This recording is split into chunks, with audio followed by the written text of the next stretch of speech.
Ang dami ng mga bagong ADV scooter ngayon, pero ito, mas pinalaking makina. Pero hindi pa rin pala ready sa expressway. Pag-usapan natin.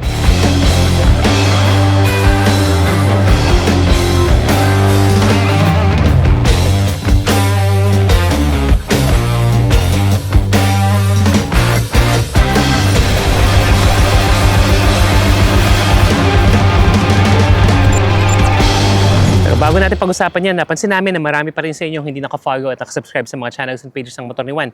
Malaking bagay ang inyong like, comment, and share para siguraduhin mas marami pang makakapanood ng mga updates natin. At saka, pag naka-subscribe at follow kayo, mas updated kayo sa lahat ng mga videos natin. This is the new Kymco Exciting X350, priced at 273,000 pesos. This is under the Exciting lineup. Alam yung Exciting, yung 400cc na scooter nila. Naglabas sila ngayon ng scooter, ng Maxi Scoot na 350cc. Tanong ng marami, bakit hindi pa ginawang 400? Sayang naman, hindi mo pwede sa expressway. Yan ang pag-uusapan natin kung sulit nga ba ang presyo nito sa motor na pag-uusapan natin ngayon.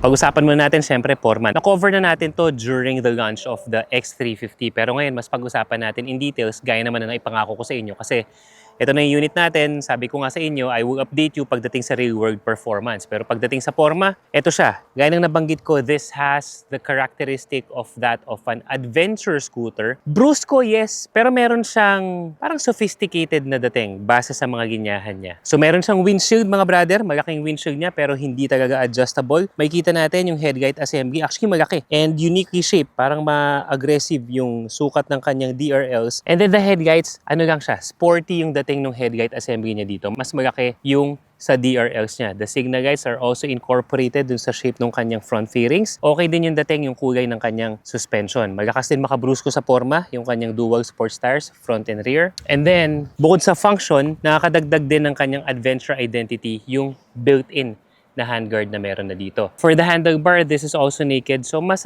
brusco yung dating. When you're looking at it from the side, marami kang mga layers na makikita. Hindi siya yung one fluent flow pagdating sa kanyang side design.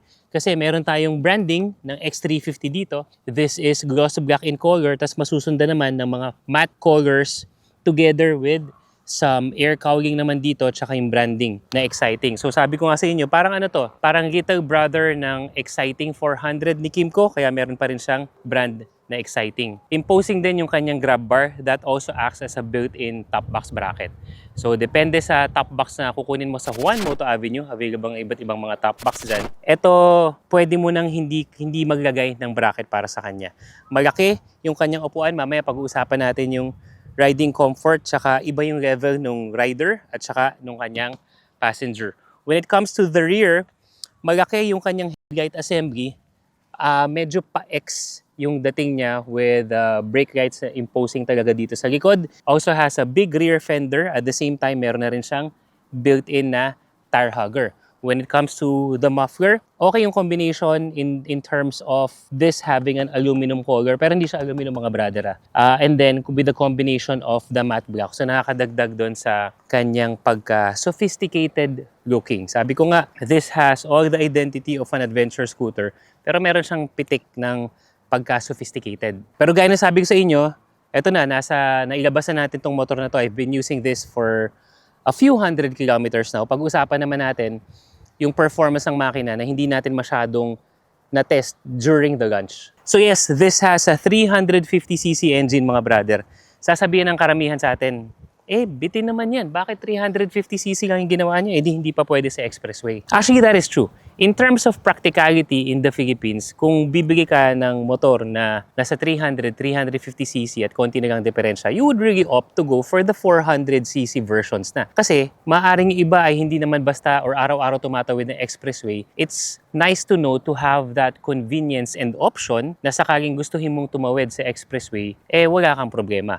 But etong scooter na kasi to may binabagayan. This is more for riders na gusto talagang mas adventure, mas backroad yung dating. Katulad ng mga dinadaan natin ngayon. Ngayon medyo namasyal lang tayong konti. We are somewhere in the outdoors of Bulacan. Mas ma-appreciate mo yung power ng makina na 350cc sa mga ganitong lugar na hindi ka mabibitin. In fact, kahit na pataas yan, pababa, I've tried this on several roads dito sa Bulacan, DRT, Norsagaray, etc. Ma-appreciate mo naman yung power niya. yes, there are smaller CC scooters na mga 150, 160cc scooter na ganun din naman ang dadaanan nyo. Parehas lang kasi nga hindi siya pwedeng tumawid sa expressway. Pero kung gusto mo ng punch, then you can opt for the 350cc adventure scooter katulad ng mga ganito. Pagdating sa kanyang power, ramdam mo naman yung kanyang pagka 350cc. You feel like pwede na sana yung makina nito, pwede na sana yung engine nito, yung acceleration and the power para itawid na expressway. But legally speaking, it cannot. Kasi nga, pag-itawid tayo, 350cc. But you will come to appreciate this type of motorcycle if pagod ka na or nabibitin ka pa rin sa power ng mga 160cc scooters. Dito, hindi ka na mabibitin. Given its category, okay na rin yung power delivery niya. In fact, nag-test tayo ng acceleration nito on open road, hindi sa mga rough road. Ito yung kinalabasan.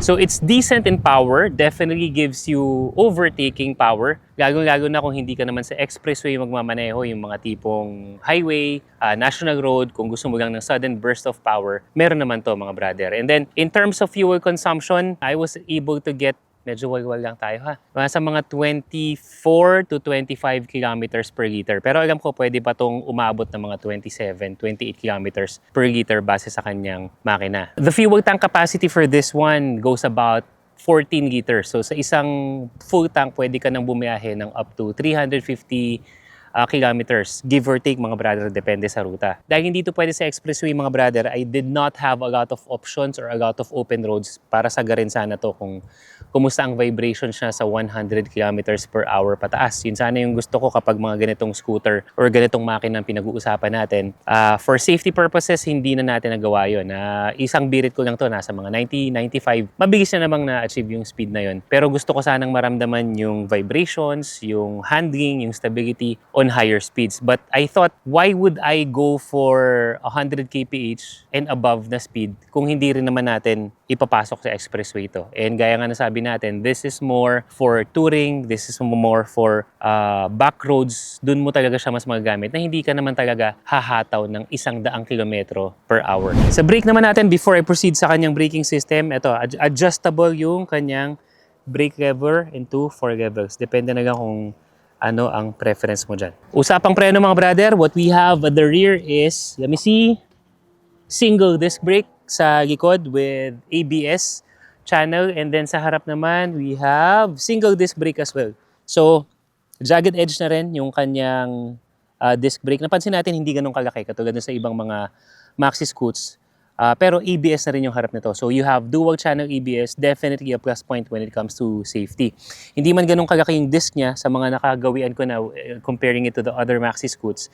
The brakes are pretty much capable. Ang napansin ko, mas sensitive yung ABS nito sa harap kaysa sa likod. Sa likod, medyo ipapress mo pa talaga ng a little bit deeper para mag-activate yung ABS, saka medyo mas mabigla. Sa harap naman, nandun yung sensitivity niya talaga na pag pinitik mo talaga na at alam niyang nabigla yung pagpreno mo, mag-activate na kagad yung ABS. So, not saying na mas maganda ang ABS kapag mas sensitive ito or ito, not saying that, but I'm just giving you a heads up that in case you buy this motorcycle, yun, just be wary of which ABS is more sensitive. As a bonus, this motorcycle also has traction control system. Dito naman yan sa rear wheel mga brother. So, the traction control, it's a safety feature na kung saan pag medyo dumudulas na yung gulong mo, hindi ayos ang pagkakaside sa lupa, hindi match yung speed ng rear wheel natin dun sa lapat niya sa lupa, i-control niya yung speed mo, i-modulate niya. Actually, babawasan niya ng power para mag-minimize yung spin. Pag ganun kasi, mas may iwasan yung aksidente. Pero since this is primarily built for adventure, take note adventure, not trail. So pwede to sa mga ganito, medyo malupa, light trail, mga mabato ng konti, medyo mabundok, okay lang siya dalhin. And for you to be able to play around with those type or this type of road conditions, we actually have the option to turn off. Yes, madali lang siya i-off mga brother yan. So yung ABS, off lang natin dito, okay na rin siya.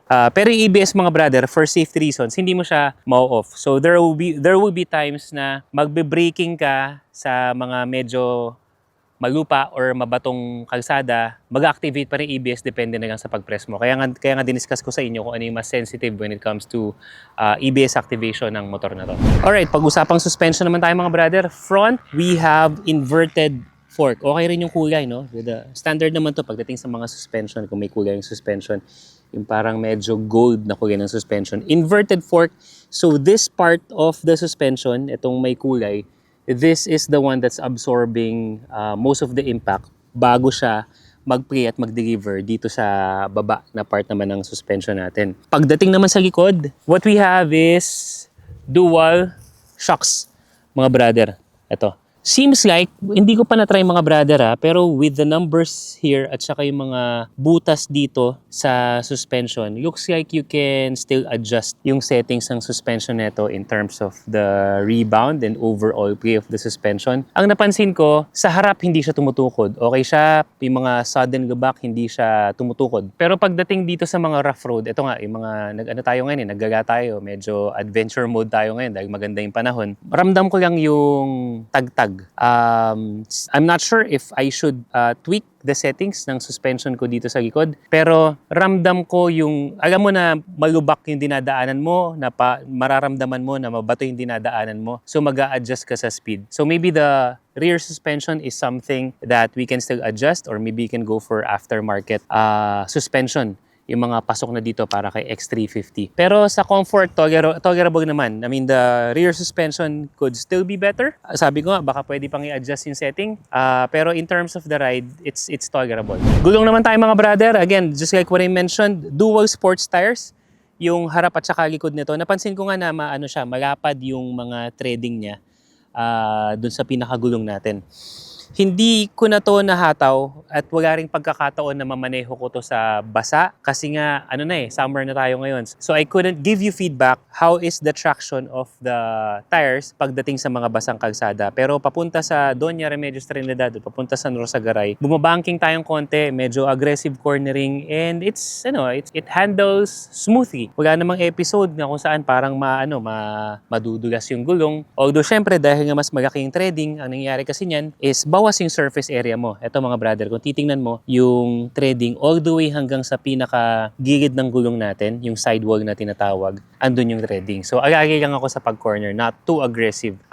Siguro kayo, pwede nyo subukan mga brother, Pero the handles of the tires is actually sufficient for you to still enjoy the corners na mga pupuntahan mo, lalo na sa mga mas magandang kalsada. And then, pagdating naman sa mga mas mababatong kalsada at saka mas malupa, para sa akin doon ko mas na-appreciate yung ganitong gulong. Mas umaangat siya, yung tipong hindi pantay na kalsada, stable pa rin yung handling niya dahil sa lapad ng gulong niya. And because of the dual sports tire na meron sa harap at saka likod. Ngayon, yung iba, nag-aalangan naman, brother, parang malaking scooter. Gusto ko sana yung ganyang type ng scooter tapos mas malaking makina. Para mas matansyan nyo, you can use me as a reference. I am 5'10" in height. So in terms of the seat height at ganito kataas or kababa for that matter, tingnan natin. This is my riding position mga brother. Mababa lang naman yung seat height nito, especially for its category. Pero kung mapapansin nyo, nakaangat lang ng konting-konti. Pwede ka naman ilapat, no? Pero yung comfortability ko, ganito, nakaangat lang ng konting-konti yung heel ko because malapad yung upuan nito. Yan. So, it gives the comfort, pero yung takeaway mo, kung medyo mas maliit ka na rider, you would really have to tiptoe. A little bit lang naman. Kasi nga, the seat height compensated for it na medyo mas mababa siya. And then, okay, yung kanyang primary footboard in the sense na malapad siya. I can still move around kahit na walang gulay board to. Ayun, no? So, size 11 ng paa ko mga brother. I have enough space to move around. And then, I still have an extended footrest. Ayan. So, sako pa rin. Kumbaga, pasok pa rin yung paa ko dun sa extended footrest niya. And yung level ng extended footrest na to, na-appreciate ko rin kasi talaga, halos stretch yung binti ko. Ay, no? Take note mga brother, I am 5'10" in height. So, that's a good plus factor for me. And then, when it comes to the primary riding position, pagdating sa kanyang turning radius, ito siya. Ito mga brother, ang layo, ang luwag. Tapos, sagad yung turning radius. So, it adds to that level of comfort at saka yung leverage mo in terms of control. Lalong-lalo na, importante kasi yung mga ganito sa mga hindi pantay-pantay na kalsada. So this is something that I appreciated. Ang luwag, oh. Kahit na isagad mo, medyo magpo-posisyon ka ng konti dahil sa hindi masyadong pantay na kalsada, you can have maximum control pa rin. And then obviously, upright riding position, you would really feel the support yung dito sa likod natin. Meron yung curve dito mga brother kasi pataas naman yung sa angkasan niya. So you would really feel that, so that this actually keeps you in place. Pag sinagad ko yung position ko dito sa kung saan masasalo yung likod ko, yung arms ko is actually extended. So hindi masyadong malapit yung handlebar nito. It's wide for the control, pero yung braso natin medyo naka-extend ng konti. Yan mga. So just a heads up mga brother. So if you want more comfort na relax lang, abante ka na lang konti dito para yung siko natin, kung relax mode ka, Pero kung touring mode yan, pwede ka namang extended arms and then extended footrest. So okay pa rin naman. And then pagdating sa upuan, actually malambot siya. Na-appreciate ko to. Tsaka yung makeup ng upuan nito is hindi yung madulas. So I don't see you upgrading your seat or seat cover kasi okay yung seat cover na to. Same thing with the passenger. Actually dito parang may magaspang na parte pa nga na parang papel-digiha yung dating to keep your passenger in place. Magtataka lang kayo, baka itong pillion step ay hatakin nyo, hindi siya dehata katulad ng karamihang motor. Ano yan, depress lang yan ng ganyan mga brother. Although the pillion step in terms of yung lapad niya, this goes about mga 2.5 inches, just an estimate. Medyo maliit siya kasi kung kasing laki ko or kasing laki ng paa ko ang angkas dyan, ito yung magiging itsura ng sa paa. Yan, medyo siya, gagagpas yung paa mo, yung lapad ng paa mo dun sa pillion step mga brother. So that is something to consider if you are going for this, lalo na kung kailangan ng approval ng asawa mo, ng OBR mo, so that's something. Pero yung upuan, malambot. Tas mataas yung posisyon ng angkas mo. Let's go sa features ni exciting X350 mga brother. So first, keyless. All you have to do is have this in your pocket, belt, whatever. You can lock this using the remote key or unlock it. Pero kung proximity lang naman, hindi mo kailangang mag-unlock, basta kailangan nasa proximity yung susi.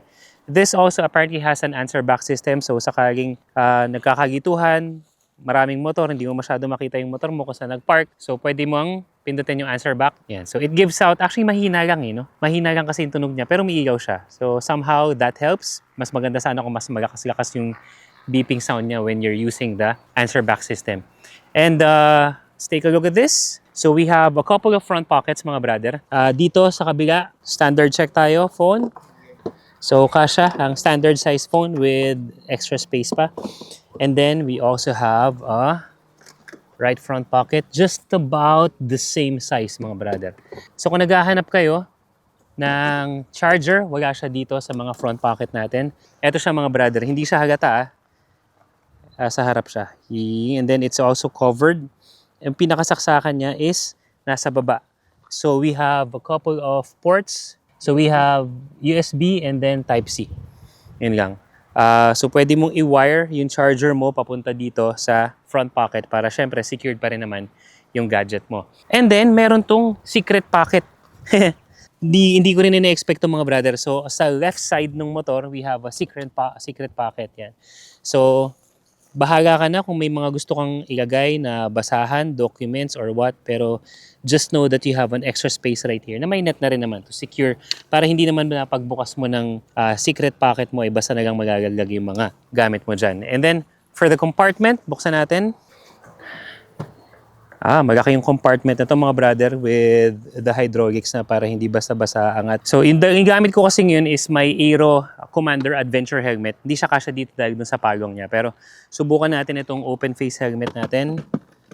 Kasya. There's also an LED light. Built-in na mga brother. So ito, subukan natin yung ating open face. Ayan, okay naman. Kasya yung open face helmet. I think wala lang ako sample ngayon, some full face helmet would fit, depende sa laki ng shell. Pero yung ginamit ko na Aero Commander, hindi siya kasya kasi nga adventure helmet siya. But you would still have a lot of space kahit na meron na siyang helmet dito. So pwede ka pa maglagay ng documents, jackets, extra na damit, maybe chinelas. Somewhere if you're going to the river or the beach, yan dyan siya. And then, note that this has a heated handle grip. Not common for the Philippines, sa mga motor dito sa Pilipinas, but know that you have 3 levels of heat pagdating sa handle grip. So perfect to pag tag-ulan na o kaya pagbabiyahe ka ng mga mas malamig na lugar katulad ng mga Sagada, Baguio, and you need that little extra comfort lalo na pag mahaba-haba yung biyahe mo. This actually adds, sa mga hindi pa naka-experience ng heated handle grip, it adds a lot of comfort. Medyo underrated yan, pero magandang epekto niyan sa overall riding experience mo kapag mainit yung handle grip mo pero malamig yung pinagbabiyahan mo. And then, this has a TFT display mga brother. So, time check, it's 1:30 ng tanghali ngayon. Tis ganda kami dito ni Kuya GJ. Pero makikita natin, visible pa rin naman yung pinaka-display natin. So what we have a voltmeter na for battery health, other basic info katulad ng odo, engine temperature, gas gauge, speedometer, and the clock as well. And then, eto, good point to kasi meron siyang dashcam. Pakita ko lang sa inyo mga brad. Yan. So meron siyang dashcam that's already built-in. Sa nakaposisyon yun, andito siya. So we have one in front, built-in yan mga brad ah. So right below the front fairing, and then we also have one at the back dito naman, ayan, sa kanyang rear fender. Again, that's already built in. So obviously for security, ano man ang mangyari sa kalsada, you have that documented because once you start the motorcycle, it automatically records. And then for you to review the footages or download it, download mo lang yung app connected to the motorcycle para ma-download mo yung mga footages. And then sa pinakapanel naman natin mga brother, ayan, we have several options. Laruin mo na lang mga brother, hindi ko na isa-isahin. Katulad nitong themes. So, it's up to you if you wanted. So, meron siyang dalawang option ng theme. So, ito ay medyo mas sporty ng konti. Yan. So, kapag ino natin siya, nakita mo yung RPM indicator natin, mas malaki. Ayan na. No, depende na lang sa'yo. But, me personally, ang prefer ko is actually the other one. Yan, para lang mas type ko yung ganyang case. So this is our motorcycle feature for the day mga brother. Again, this is the Kymco Exciting X350. Pagdating sa kanyang presyo, specs, and function, sulit nga bang motor na to? I-comment mo sa baba at pag-usapan natin yan. In the meantime, para hindi ka magpahuli sa lahat ng mga motorcycle news, reviews, and tips natin, be sure to follow all our social media pages katulad ng TikTok, Facebook, Instagram, and YouTube. Time to enjoy the sun and go on our little adventure. Salute!